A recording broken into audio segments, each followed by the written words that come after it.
Father, thank you as we go forward. Approve the truth into our spirits and into our hearts. Let it bring forth fruit in our lives to bring major transportation projects completed for our region. Help us, Lord, to be strengthened with our actions today as it is heard, as it is affirmed in this place today. In your precious name we pray. Amen. Thank you so much. Mr. Calvin, why don't you lead us to the Pledge of Allegiance? Pledge allegiance to the flag of the United States of America and to the republic for which it stands, one nation, under God, indivisible, with liberty and justice for all. Thank you so much. And now we can see it.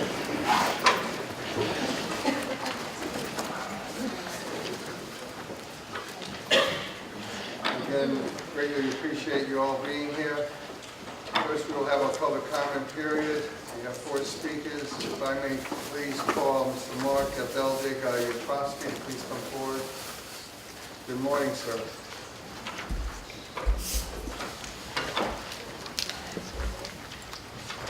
Good morning to you, sir. Mr. Chair, honorable members of the Commission and fellow citizens. The old saying is, make hay while the sun shines. In January and February, you have an opportunity to do your business without the oversight of the overseers who will be off doing their business. I hope you will use your time productively. I have stated here before that I feel the presence of members of the General Assembly as voting members on this commission is unwarranted, unnecessary, and undesirable. So I hope that you will be extremely productive and prove that point. To the members of the General Assembly who sit on this commission, I would ask that you revisit the manner in which you do the people's business in Richmond. Last year, you brought the legislation there without any public hearing opportunity beforehand. You cobbled together a bill that has what I consider major flaws, and these are things that would have been avoidable had the topic been discussed in public beforehand, so that the wisdom of the people as a whole could have been written into the legislation. I hope that you will repair some of the easily repaired deficiencies, like allowing for a backup for the mayors and chairs who sit on this commission. Nobody can be present at every meeting all the time, and our locality should not go unrepresented at a time that the mayor or chair is called away for other purposes. And in contrast to my Old Testament prophet sort of delivery, happy holidays to all of you. Happy holidays to you. Thank you so much. Ms. Donna Sy, please. Good morning, young lady. Good morning. My name is Donna Sy, and I live in Portsmouth. Principles of Liberty 27. The burden of debt is as destructive to freedom as being subjugated by conquest. Slavery or involuntary servitude is the result of either control by conquest or by yielding to the bondage of debt. Debt is simply borrowing against the future. It exchanges a present advantage for a future promise. It will require not only the return of the original advance of funds, but a substantial compensation to the bankers for the use of his money. The Founding Fathers knew that borrowing money can be an honorable procedure in a time of crisis, but they knew it tends to corrupt both individuals and nations.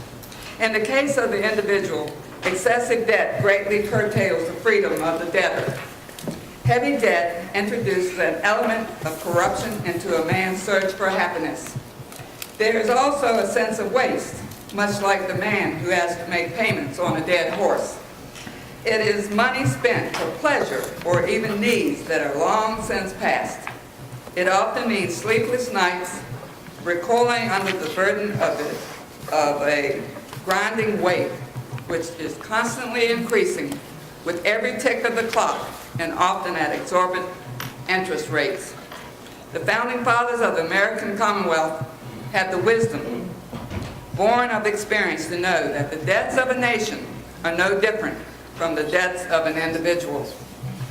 The fact that the indebtedness is shared by the whole people make it no less foreboding. They felt that the wars, economic problems, and debts of one generation should be paid for by the generation which incurred them. They wanted the future generations to be generally free, both politically and economically. It was their feeling that passing on their debts to the next generation would be forcing the children of the future to be born into a certain amount of bondage or involuntary servitude, something for which they had neither voted for nor subscribed to. It would be, in a very literal sense, taxation without representation. Clearly, they said, it was a blatant violation of a fundamental Republican principle.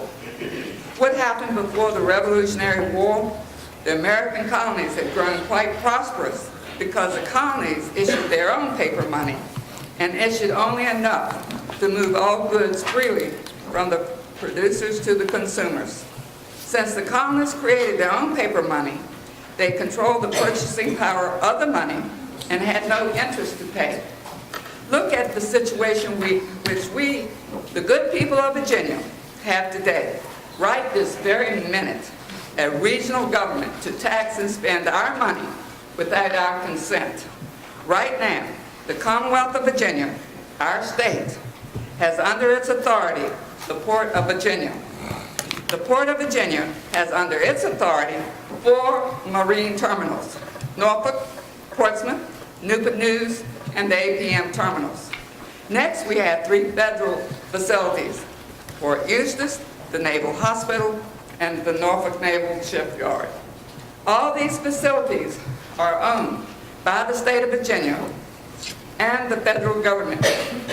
We, the good people of Virginia and America, are the employees of these government facilities. We pay taxes to the federal government and the state government and our local governments. Now we have a regional government to add extra taxes on us by the gas tax and the sales tax. We are being taxed 4 times by the federal government, the state government, local government, and now the regional government. All these taxes are for the benefit of our employers. In addition to the 4 state port terminals and the 3 federal facilities, we have a local municipal government involved in a transportation scheme. This municipal transportation project, sponsored by VDOT, is one of the largest construction projects in the United States, $2.1 billion.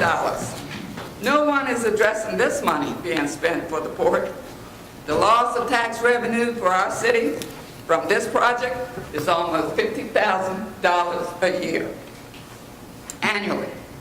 In addition to Portsmouth's port expansion projects of $2.1 billion, we have VDOT contributing $3 billion for the Patriots Crossing for the Craney Island Terminal Connector. Now we have $5.1 billion on the books to be spent.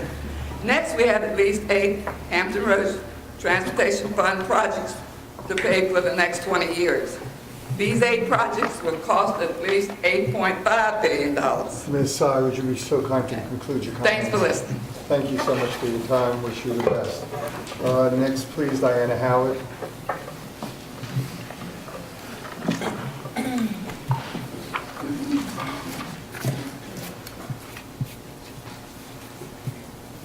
Good morning, young lady. Good morning, how you doing? First, I'd like to thank Mayor Johnson and Mayor Krasnoff and the Executive Director, Camelia Ravenbach, I hope I didn't destroy your name, for the town hall that you all had out in Suffolk. I thought that was wonderful to be able to go there and have that interaction, be able to ask questions and get some answers. But one of the things I would like to address today is our budget and the amount of money to go for roads. As somebody mentioned earlier, it's $8.5 billion for the projects that you have already approved, which doesn't include the Hampton Roads Bridge Tunnel, something that was brought up at the town hall meeting again and again. And the other thing is that there was a couple of people that addressed transit, and as if transit isn't already being addressed with other agencies that we already have. When the transportation bill came forth last year, HB 2313, there was a Commonwealth Mass Transit Fund established, and as of October 1st, 14.7% of the Transportation Trust Fund is going to the Commonwealth Mass Transit Fund. So for those of you who want to use the Hampton Roads Transit Fund for transit, we're not getting as much money as other people are for transit. So we need the transportation funds to be used for roads, bridges, and tunnels as it was, enacted for. That's why this commission came into being, so that we could have that money spent on roads, bridges, and tunnels. Okay. Also, if you look at the Department of Rail and Public Transit, they get $321 million from the Commonwealth Transportation Board. That's in addition to federal funds and local funds. Then there's the Hampton Roads Transit. They have a $231.9 million budget, and they're expecting another $3.5 million, up from 2014. According to this, HRPT's budget is up $36.1 million thanks to the transportation bill. Right? This is the one on transit. So if anybody has transit issues, they should go to the Transportation District Commission of Hampton Roads, the Department of Rail and Transit, HRT, and even if you want to go to the TPO, because the TPO, also deals with other things besides roads, bridges, and tunnels. And this is the Unified Planning Work Program, right? This much of it is roads. Everything else is not. So we're getting less than $200 million a year to address $8.5 billion in road projects, and doesn't even address the Hampton Roads Bridge Tunnel. So that's all I wanted to say. Thanks. Thank you. Appreciate your comments and sharing with us. Mr. Ellis James, please. Mr. Ellis James. I'll call him. Oh, there he is. I see him. Thank you. Take your time, sir.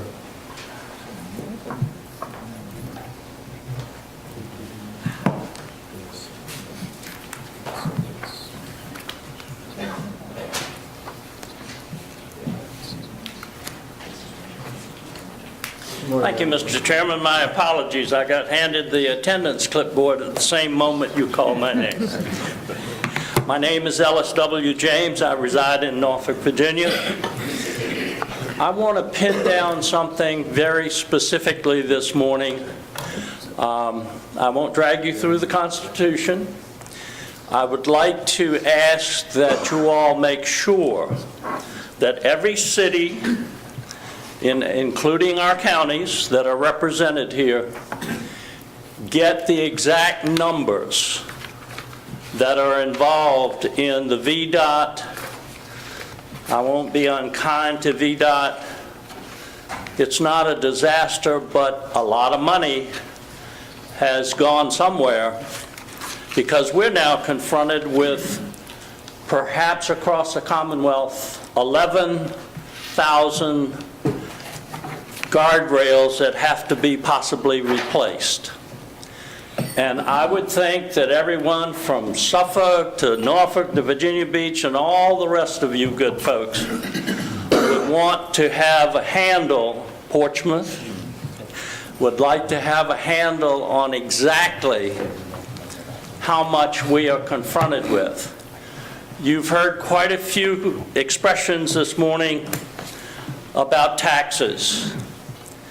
One of the ways that that can be addressed is to make sure that money is not squandered, ineffectively used, or just through sheer incompetence taken from our pockets. Our communities have a rough budget situation right now, continuing, and we need to have a real handle on each project, whether it be good, bad, or indifferent.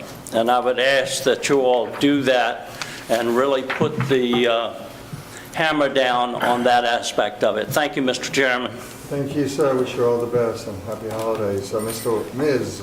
Waverly Woods. Good morning, young ladies. Nice to see you again. Good morning. Thank you. And thank you for calling me young lady. Thank you for having the meeting, and thank you for that public town hall that was in Suffolk. I know the Suffolk mayor was there, and you were as well, Mayor Krasnoff, and I think the citizens got an opportunity to speak there in a way that they are not permitted to speak here, and they were able to be a little more candid about some of their concerns, and I appreciate both of you for having that, and I appreciate both of you for staying after to speak with a lot of people after the meeting was over. So thank you. My concern today is legislation that's just been put forth to the General Assembly as of yesterday, and it is SB 743, and that is done by Senator Louise Lucas. And in this, it is basically saying, in summary, that the Hampton Roads Transportation Accountability Commission, local representatives, allows the chief elected officer of each locality within Planning District 23 to have a representative from the same governing body serve on the Hampton Roads Transportation Accountability Commission in their stead, basically have a proxy. That takes all accountability away from that elected official that's supposed to be on this commission, and it also alleviates the underlying tone of accountability and conflict of interest. I am severely against SB 743, and I think you should be as well. And that is my comments. Thank you so much. Thank you for bringing attention to us. I wish you all the best and happy holidays. Well, Merry Christmas. And a Happy New Year. Happy Hanukkah. For those that enjoy Kwanzaa, please do. Next is the minutes of the November 20th, 2014. Before I ask for a motion, I'm going to ask some clarification on behalf of our attorney, Mr. Glima, please, so we can have the proper amendment to this motion. Well, the minutes reflect the content of the meeting, but then the last part of the minutes addressed the motion that was presented by Mayor Hunt, and that is the subject of the second item on, or the third item on the agenda, which is the resolution to clarify the actions that we're taking. The end of that meeting had various different things that went on.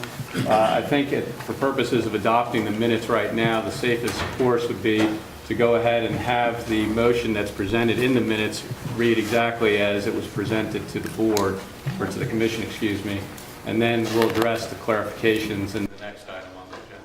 With that being said, is that satisfactory? May I please have a motion? Mr. Chairman, if I may? Yes, ma'am. Ask for an amendment as to reflect that I actually did speak at the last meeting, particularly regarding concern that the board was rushing to a decision, and not that what I have to say is so important, but I'm recognizing the fact that the James City County taxpayers have contributed almost $9 million so far in taxes to Hrtac, and it's important that they understand when they read the record that they actually had a representative sitting at the table. So I would appreciate if that could be inserted. And Thank if you you. would make that motion, that certainly would be. We have a motion then, based on what you and Mr. Agreement said, you concur? We have a motion then? So moved. Thank you. Is there a second? Second. Thank you, Ms. Johnson. Pardon? Could you restate that motion again? So the motion would be to amend the minutes to reflect that the motion that Mr. Hunt made was the exact language that he used in his motion, and that the comments of Chair Jones were, should be reflected in the minutes of the meeting. And could, Mr. Chairman? Yes, please. Question. Is that in support of Senate Bill 743? No. It has nothing to do with that? It's just stating that the minutes reflect exactly what was stated at the last meeting for Mayor Hunt and nothing otherwise. All right. Thank you. If we all concur, I want to appreciate, I'm going to ask for a voice vote. If I hear a nay, we'll then go to a roll call to make sure of that. So if we have a, good morning, Senator. Good morning, Mayor. If we all concur 100%, we'll continue on with the next item on the agenda. So therefore, we have a motion on the floor. Those in favor say aye. Aye. Those opposed say nay. Abstain. Abstain. Did you get that, please, Ms. Rodenbach? Yes. Abstain? Thank you so much. Thank you all. Next item will be a resolution to clarify actions taken approving fiscal year 2015. Before Mr. Agreement does go up, I want to say this just for an introduction. We made a mistake. Projects approved without the appropriate public hearing. We need to reverse course and to ensure that everyone's voice is being heard. And if I can ask Mr. Agreement now to go forward so we can then move on to resolution, that would be helpful.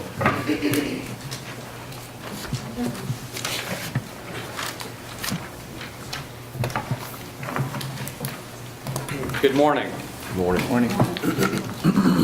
Before getting into the actual discussion of the resolution that was taken up, or that should be taken up today, I'd like to spend a couple of minutes just kind of refreshing everybody's memory on the process that the Act contemplates for purposes of taking action on projects. So we go from the simplest proposition of selecting a proposed project, reviewing the costs and the potential funding of that, authorizing a public hearing, conducting a public hearing, endorsing a project, and then finally we would contemplate entering into a project agreement and a funding plan for that project agreement. At the September 29th meeting, Senator Wagner presented a draft fiscal year 2015 budget which addressed solely administrative matters, administrative expenses.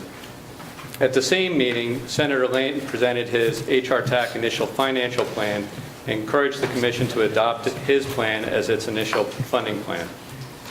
Senator Wagner, on my advice, informed Secretary Lane that before the Commission could adopt a funding plan, the enabling legislation would require that the Commission present the financial plan through a public hearing process. The projects that are listed in the clarifying resolution, Mike, if I could have that on the scroll up. Does anybody have the clarifying resolution in front of you, please? If not, we certainly will get you a copy. Thank you. Please continue, sir. Sorry for the interruption. That's okay. So these are the projects in the clarifying resolution. These are the projects that have gone through the various steps that we've identified getting up until the point of endorsing the project. They're the ones for which you received a presentation on the costs and the financial plan. They're the ones that were contained in the public hearing, and they're the ones that should have been presented or should have been limited to the presentation at the last meeting. The decision, the November 5th public hearing was held, and on November 20th the Commission met again. At the November 20th meeting, Mayor Hunt presented the administrative budget with certain cost reductions. He also suggested that in lieu of endorsing any project at that time, the Commission would express its support for a group of projects. This is where the lengthy discussion took place, with certain members expressing concern that next steps with VDOT would be delayed if the Commission's action was only to express support. The Commission agreed it was ready to endorse projects. Following the meeting, it has become apparent that there were different beliefs regarding projects covered by the ultimate action, and we felt it would be prudent to clarify the action with this resolution. The resolution on the screen lists those projects that have gone through the necessary steps. They are the ones that were the subject of Secretary Lane's initial financial plan, and they were the ones that were the subject of the action at the September meeting to present them through a public hearing. They went through the public hearing process.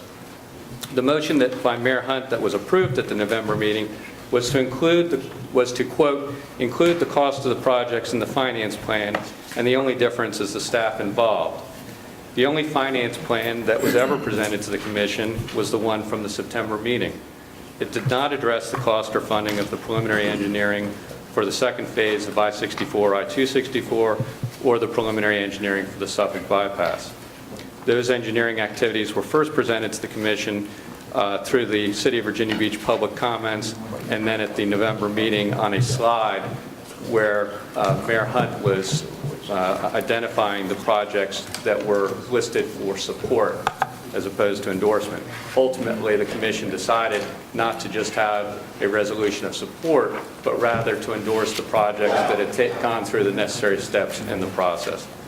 So, turning to the language of the resolution, it lays out the history through the recitals of how these projects have been presented and considered by the Commission. Mike, if you could scroll down. If you can go to the second page. And then it shows that you are, again, the language of the resolution, if you heard me read it, wasn't as express as should be made when we're adopting a budget. So the first item is to confirm that the budget that was adopted is the one that's attached to this. The one that's attached reflects the headcount reduction that Hunt presented. And then the further resolution is that the initial projects that are listed on the first page, the ones that went through the public hearing process, are the ones that are being endorsed at this time. Do we need two separate motions or one would complete it? I would say one motion to approve the resolution as drafted. That's drafted. Is there anything else you need to say before we ask the question? Anything else, sir? No. No. Are there any questions before we ask for a motion? Yes, Mr. Frame, please. No, I was pointing to Mr. Wallace, Mayor Wallace. Oh, I apologize, I didn't see you, so Mr. Wallace, so.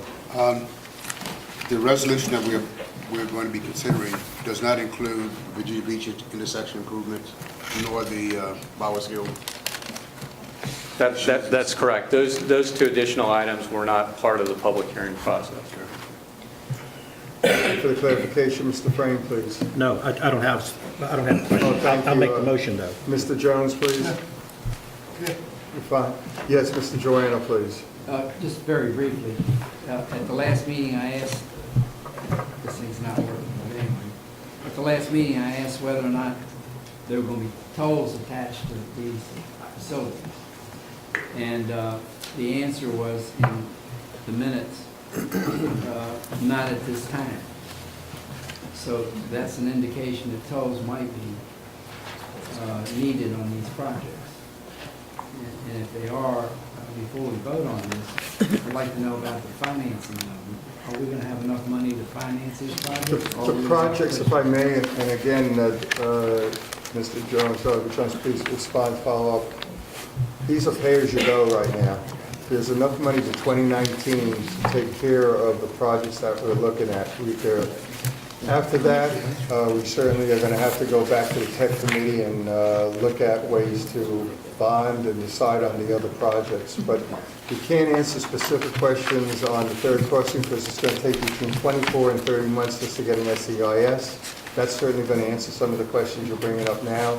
As it relates to the South Side High-Rise Bridge, the record of decisions coming in hopefully in May, which will allow us to go ahead and do engineering for a year, and that will give the tech committee an opportunity again to decide how they want to go ahead and bond these projects. My basic question on that, my basic question is, if we vote on this, are we voting for tolls if we don't have enough money to go through? I don't believe that's the answer. Did you want to respond, Mr. White? Yeah, you're not voting on tolls. These projects are all part of the funding stream that will allow those things to go through. Every one of the construction projects that's funded, and that would be the larger numbers, will complete the projects based on the budgets we've been given. The engineering work and some of the other work, some of the smaller numbers, the SEI, the environmental work and that kind of stuff, will give us the answer to how much and allow a more accurate estimate. And then it made those projects on down the road, then the question's got to be asked, can we get it with existing cash flow and bonding straight out for the bigger projects, or will tolls have to become part of the discussion to move those projects forward? But we don't have that. We're not far enough along in the engineering work and on the environmental work to make a sound determination. And without those expenditures, I don't think we can get to the answers that we need to be able to give those, to answer those questions. Mr. Chair. Mr. Glima, please, you have an answer. Yeah, or Mike, if you could response. put back up the timeline or the flow. So right now, we're at the fourth box to the right, the endorse the project. And what we're asking is, and the commission's being asked at this point, is to say these projects are ones that are far enough along that we want to continue moving on them, and VDOT is working with us to start moving on them. And ultimately, for each project, we'll end up with a project agreement, and at the time that that project agreement is entered into, there'll be a funding plan that supports that project agreement. So for example, the I-64 first and second segments, which I'm going to talk about in a minute, those particular projects are moving along and will continue to move along once they're endorsed here. But when we actually come back and meet on the project agreement, at that time, we'll have somebody that will present again how the costs of that project are going to be paid. Right now, the funding plan that Secretary Lane presented demonstrated that those projects could be built on a pay-as-you-go basis. And so for that, based on that, the commission decided to go forward with a public hearing on that plan. Public hearing was held. Now we're at the point where we're saying we're endorsing the project. We're going to go forward and try and enter into a project agreement. And when you enter into the project agreement, you'll identify the source of the funding for that particular project. If I may, Mr. Chairman, it's my understanding that the 4 peninsula projects, there's not going to be a toll bond. At Which least one, that's- sir? It was my understanding that the 4 peninsula projects, or 3 of them, and the Fort Eustis were not going to be tolled. That's exactly correct. That's what I thought, that we had said earlier.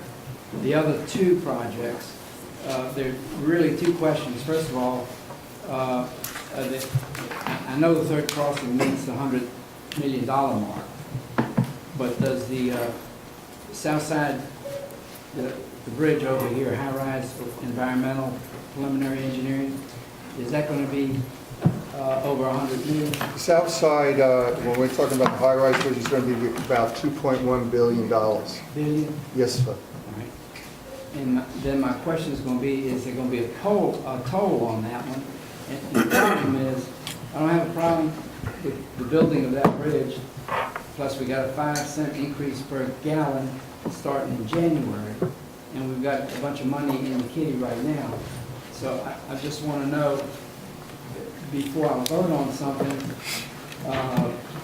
that I am not voting on a toll down the road.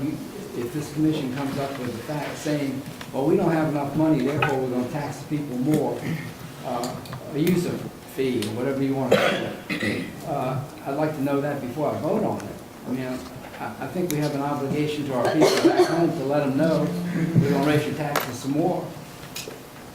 Chairman, if I can. Yes, Mr. Dudley. Johnny, I think Frank, Senator Wagner certainly laid it. We're only voting on these first projects that we can pay cash for. When they come back to us with a final project agreement from VDOT, they will then present to us what the actual cost is, and we have to sign off on that, if I understand.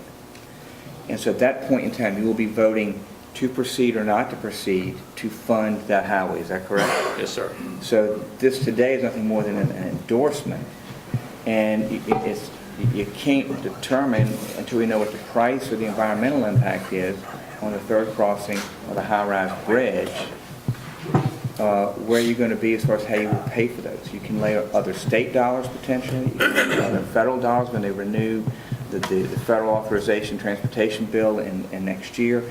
So I think you're about 3 steps ahead. But if I were you, I would just vote no to be safe. If you're concerned about it today. But we're just voting on the projects here that we're going to pay cash for that we can endorse to proceed along. And then you'll come back with each individual project, segment 1, segment 2, Fort Eustis, 264, 64, and they'll say, we're going to pay cash. If they say we're going to use tolls, then you just vote no if you don't want to use tolls. But that's not what we're contemplating today. Based on the Secretary's financial plan, he says we can proceed with the top 5, and we have enough cash, at least on the top 4, to pay cash through 2018. I know what you're after and what you're concerned about, but that's going to be at a later date where we'll have to contemplate after technical committee's had its swipe at it. Finance committee will bring a recommendation back to the full commission, as I understand it.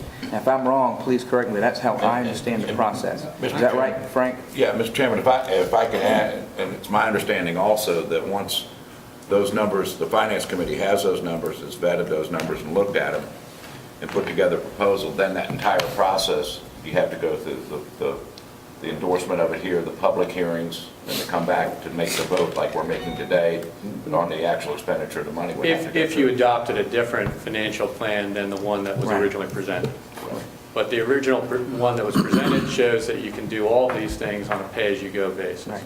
That's what I mean, but when they come back and say, okay, this is a $2 billion project or $5 billion, at that point, we put it together, then it'd have to go through those steps again, the public hearing, the full thing, and then the final vote for the actual expenditure and approval of the bonding and all of the things that would be associated with doing that project. We have to go through the entire process again, including the public hearings and all the input.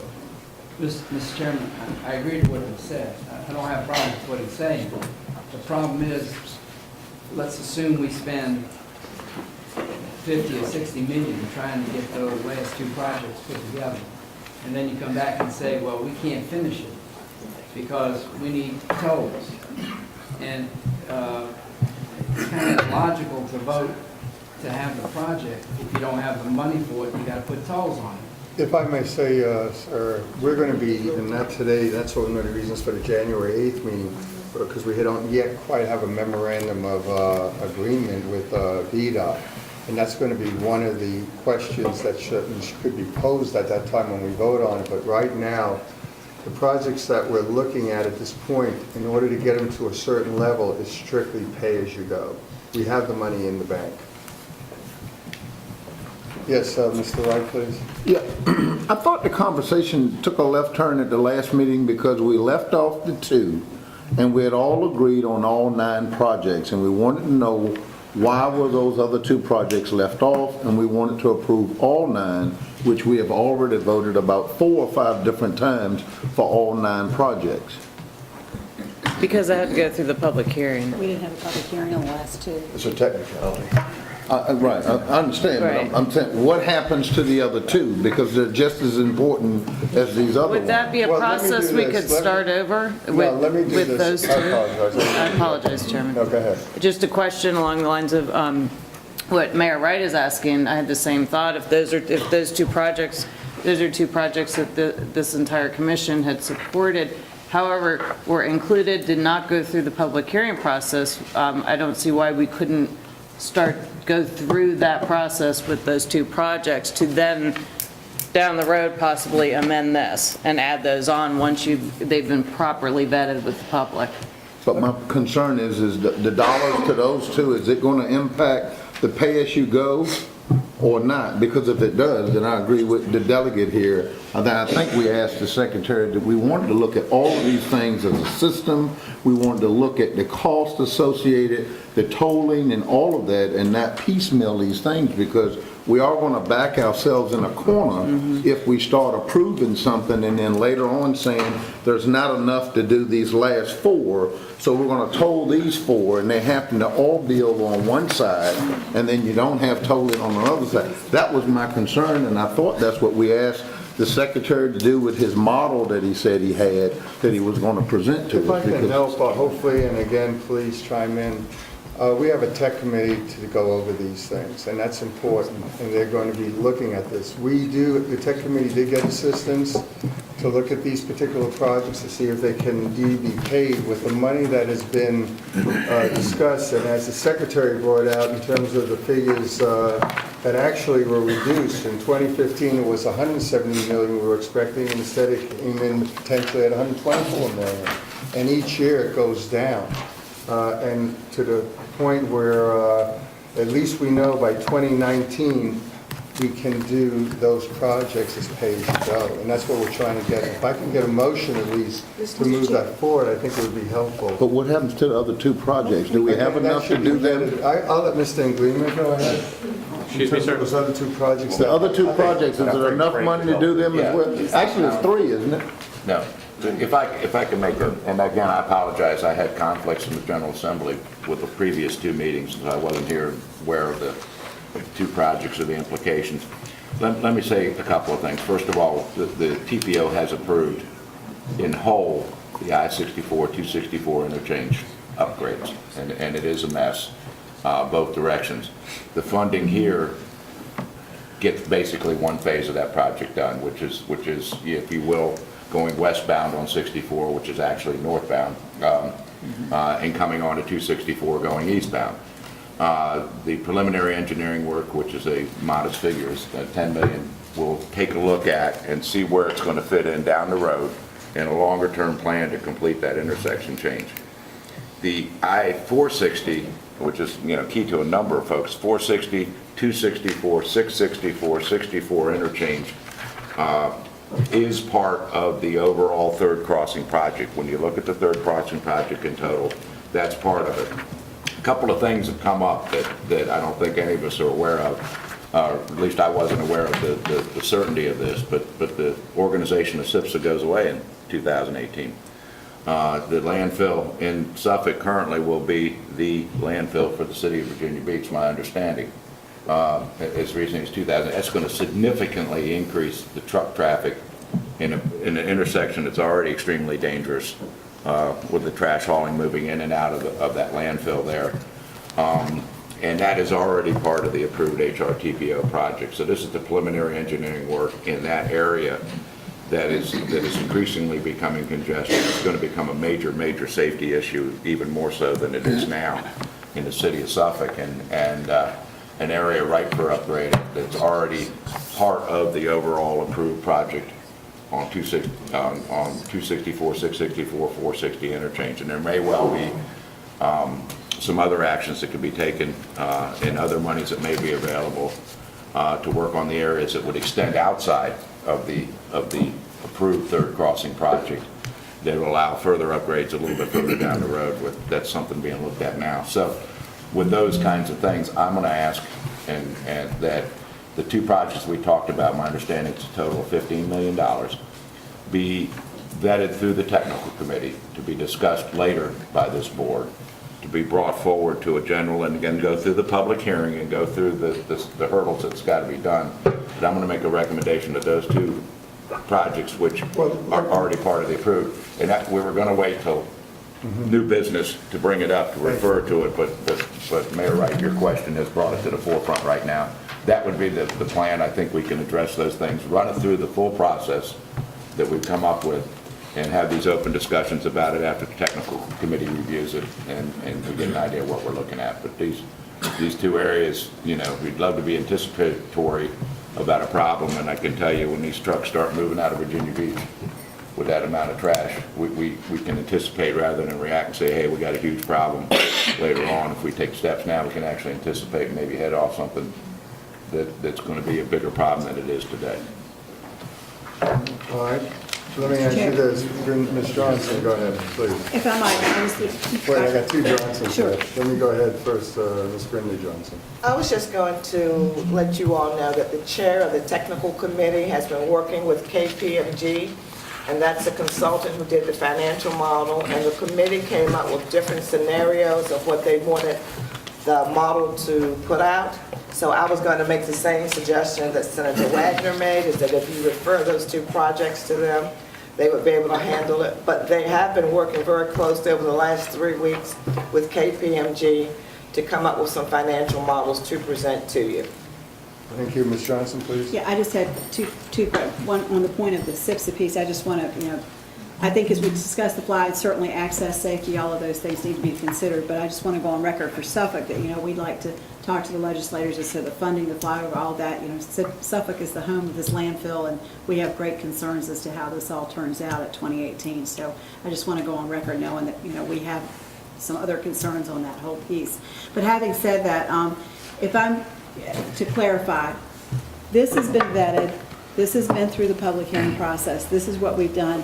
So with that, I'd like to make a motion that we accept the resolution to clarify the action. Thank you. Is there a second, please? Second. Thank you, Mr. Sessoms. We do have a motion on the floor. It seems to have been well vetted.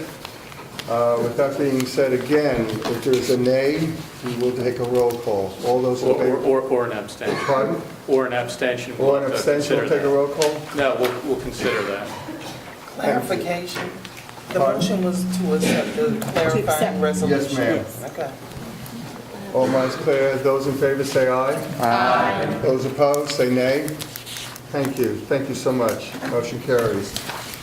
Next is number 5, a briefing regarding discussions with VDOT. It's good to see my friend here, Charlie Kilpatrick, and Mr. Hrtac. We've been talking about this, and we seem to be moving along, which will obviously bring us to item number 6. If I can again ask our council to just briefly go into, for information purposes only, please. Sir. Sure. Mike, do you have the, there it is. So we're not going to be taking any action on the memorandum of agreement today, but I thought that it would be helpful to at least provide some information on what that agreement is going to state. We will come back at a second meeting and actually consider that for adoption. We are in agreement with VDOT on the terms of this agreement, so it's going to be ready to go. The one facet of it that we are still working on with VDOT is that the agreement contemplates a standard project agreement that would be an exhibit to this document. And so the idea is that the memorandum of agreement states the framework within which VDOT will work with Hrtac to help build these projects as efficiently as possible. I'm just skipping down to the bottom for right now. Hrtac can engage VDOT to administer and/or develop a project, and when it decides it wants to move forward with a project, that's when we use the standard project agreement that we've pre-negotiated with VDOT, and then finalize the terms for the specific project that's being presented. So for example, if we are able to get enough progress with VDOT in the next few weeks and come to an agreement on the standard project agreement, the idea would be that we would come back in front of the commission, provide more information on both the memorandum of agreement and the standard project agreement, and then also consider the initial projects that VDOT is looking to get working on, which Mr. Kilpatrick can help me if I'm wrong, but it's the first and second segments on the I-64 widening and the work starting on the first phase of the 264 interchange, if I'm right. And the two engineering projects, the third crossing, the environmental document, I say third, well, it is the third crossing, the environmental document on the third crossing, and the continued work on the high-rise bridge. So those are, again, that allows us to continue working. We're using some state funds on those two projects to date, but again, I think some of the funding for the environmental document is coming from Hrtac. Okay.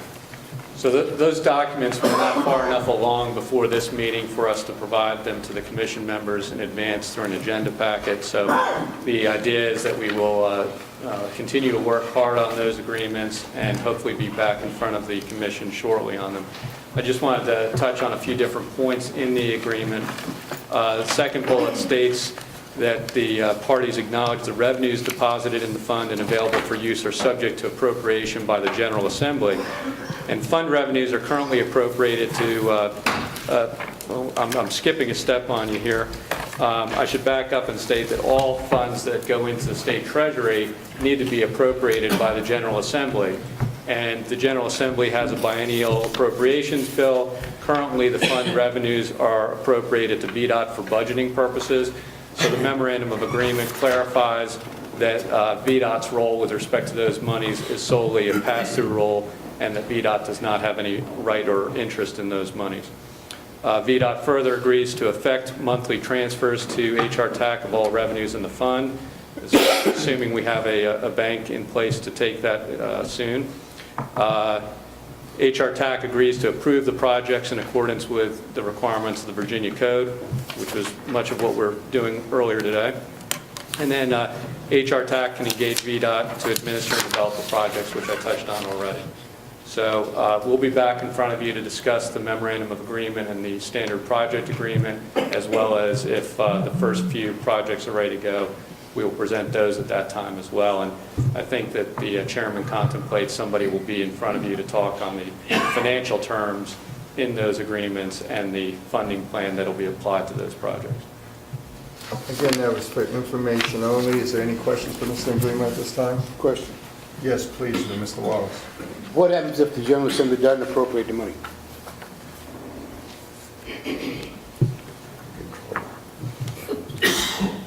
Which money are we talking about specifically? The fund that's referenced up there. Well, that means we wouldn't have a budget and we would all be in trouble. Local governments and everybody, because by law, everything that comes into the state treasury, we have to appropriate. A lot of it just passed through. I don't know that it's ever happened. But by law, you have to do it that way. That's why the governor can't appropriate. It has to be the General Assembly. That's where the Constitution actually set up.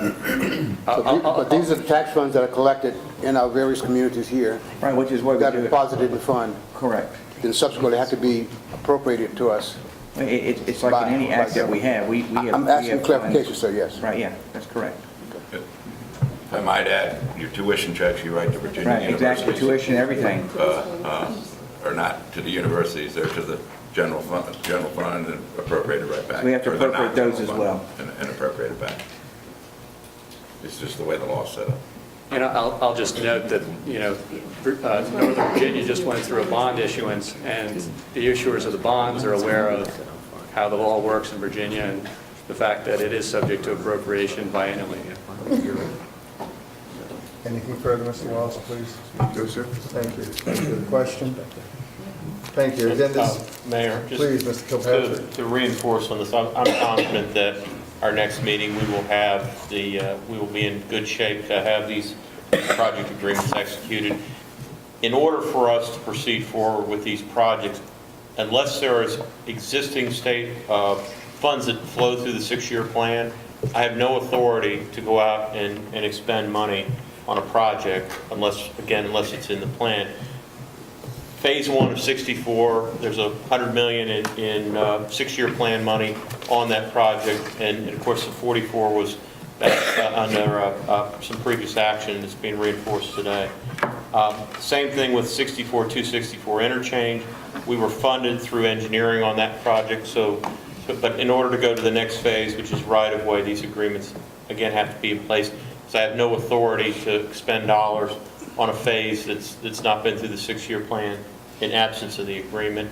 But again, I think we've had good dialogue on these agreements. It is different for the state and for localities. We've had standard agreements for years on revenue sharing projects and other types of projects, but this is a different relationship. On a project that's 100% funded by Hrtac, it's different than where we're sharing in the cost on those projects. So again, we're getting this nailed down, and I'm confident that we'll be able to bring these agreements to this group next meeting. I believe you.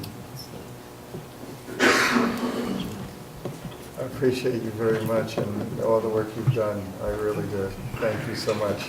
Anything else, Mr. Emblema, at this time? No, I think that's a good segue to your next agenda. Thank you.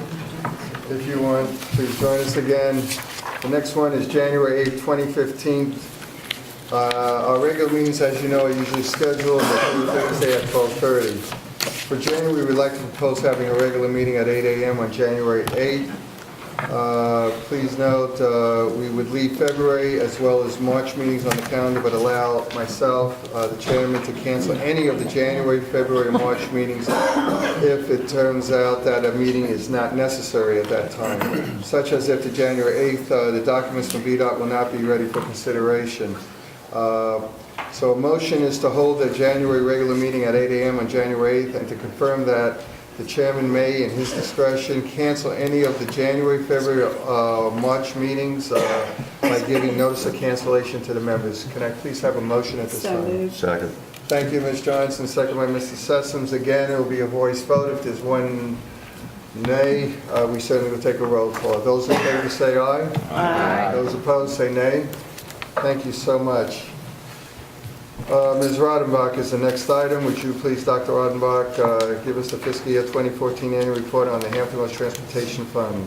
Yes, thank you, Mr. Chairman. This is a requirement based on item 1 of chapter 2 of the 2014 special session. The Joint Commission on Transportation Accountability shall regularly review and provide oversight of the usage of funding generated based on the House Bill 2313. So in order to meet that requirement, we have to provide this joint commission every year an annual report. A copy of that report was included with your agenda, which basically indicate the sources of revenue generated in this region, allocations that has been used in case of the HRTF. 44 million has already been allocated on 64 segment 1, and also it shows how much of that 44 million has been already spent on segment 1 of 64.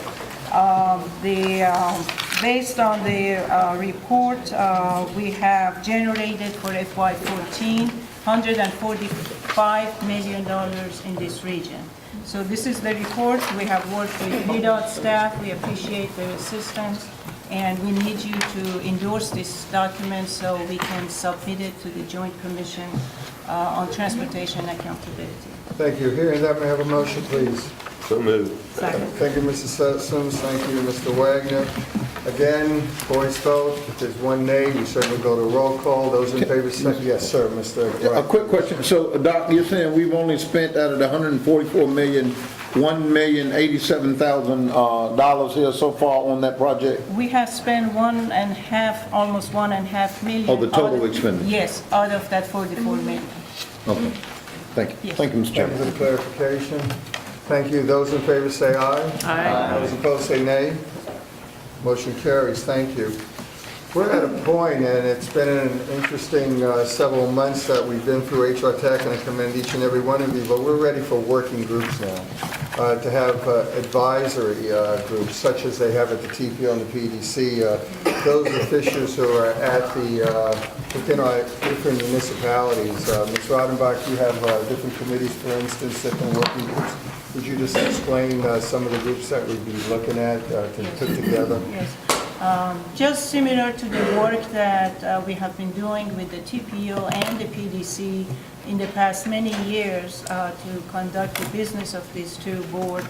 We are proposing to have working groups made of your staff on a volunteer basis on legal issues, legal working group, organizational, and project implementation.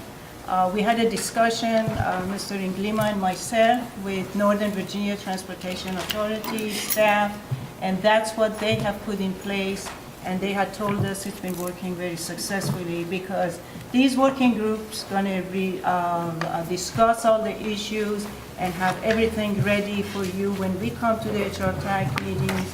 Those items have already been discussed with your staff, and you will get a briefing from your staff before you come to this meeting. So basically, this is the idea behind the working group.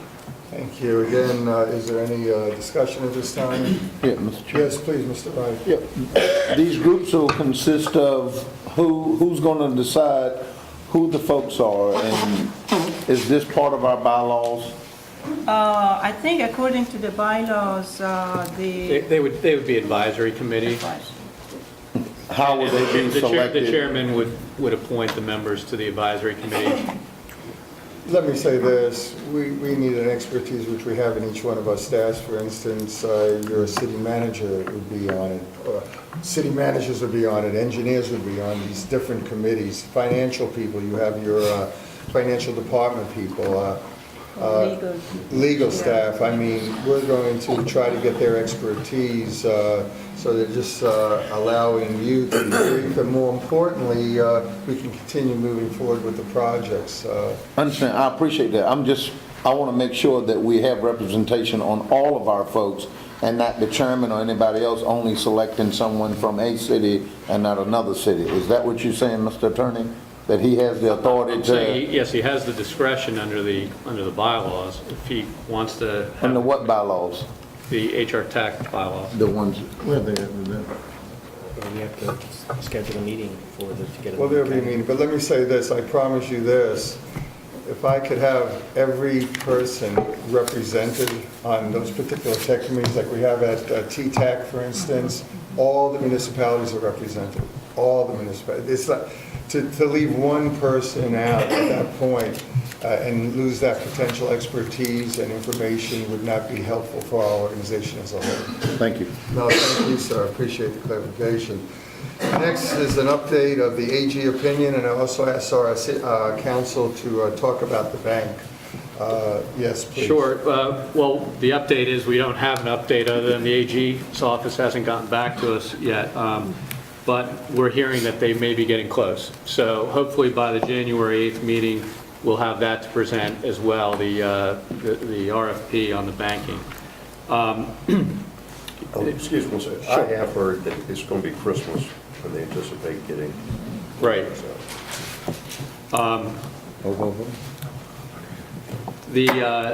I just wanted to add one thing. There was an article in the paper, in one of the local papers this week about the delay and the fact that the abatement, if you will, of the fees that the state's charging would not occur sooner rather than later. That's a misconception. The state is charging for the cost it's collecting of the taxes. So those costs of collection don't go away just because the Hrtac establishes a bank and takes over the treasury of the money. So I just want to make that clarification further. Thank you. Are there any questions, please?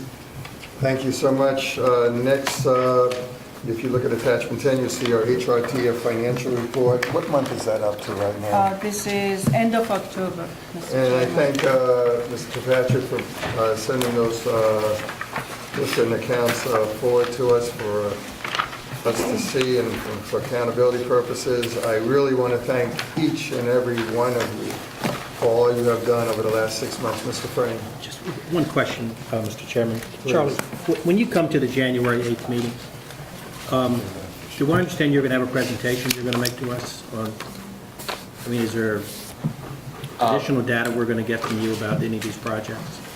In terms of, so the intent would be to bring forward the project, the memorandum of agreement, which is kind of the overarching how we work together, and then individual project agreements. And with that will be the attachments that go with that. If you're looking for some additional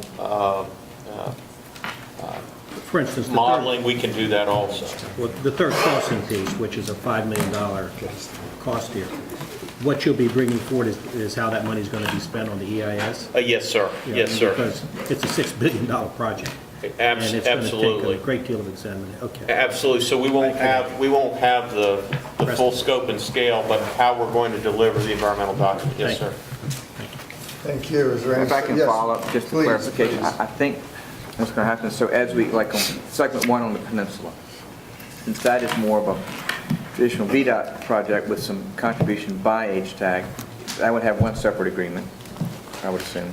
Then when you get to segment 2, which is more the Hrtac funding model we talked about, which is pay-as-you-go, that might have a different look. Right. Correct? And so we would sign off on those individual project agreements as we're getting close to executing and spending dollars per your comments earlier. Yes, Is that right? sir. So in the mayor's question, it'll be further down the road on something like high-rise bridge or third crossing, because you're not to that point where you have all the dollars, as Senator Wagner said earlier, you know what the cost is going to be, how you would approach it.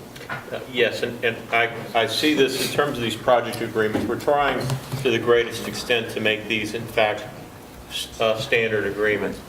If there are state and federal funds blended with Hrtac funds, there are some nuances that we'll have to work through versus 100% Hrtac funded. But in general terms, I see these project agreements looking very much alike from project to project, with an attachment of a budget and a scope and a schedule for each one, so that we're all clear on what we're delivering with each project. I understand completely, but some of the comments made earlier might have been construed to believe that the technical committee would have a financing formula for, the high-rise bridge or the third crossing. That's not the case. We're simply... If I don't want to mislead anyone, but the technical committee certainly is going to look at, hopefully, the way the bridge is. Of course, but I mean, that's not what we're going to be voting on. Oh, no, sir. I apologize if I made any confusion. I apologize. And just one thing, Charlie, the sooner you get us that information, I know it's Christmas and all that, but, that we can have our own staffs take a look at it, it would be helpful. Absolutely. I know you're under time constraint, but thank you very much. I agree, we make great progress. No, and thank you with that segue. You might not realize it, but we've only been here since the middle of July, and look what we've already accomplished in terms of our small victories. So next year is a year that is certainly going to see some very productive happenings because of all your efforts, and each and every one of you have made it happen. So again, I wish you all the best. Have a healthy Hanukkah, Christmas, all those holidays, and also Merry Christmas and a Happy New Year. Thank you. God bless you. I need a motion to adjourn. Second. I'll see you January 8th. Those in favor say aye. Aye. Do you really want to oppose that? No? Thank you.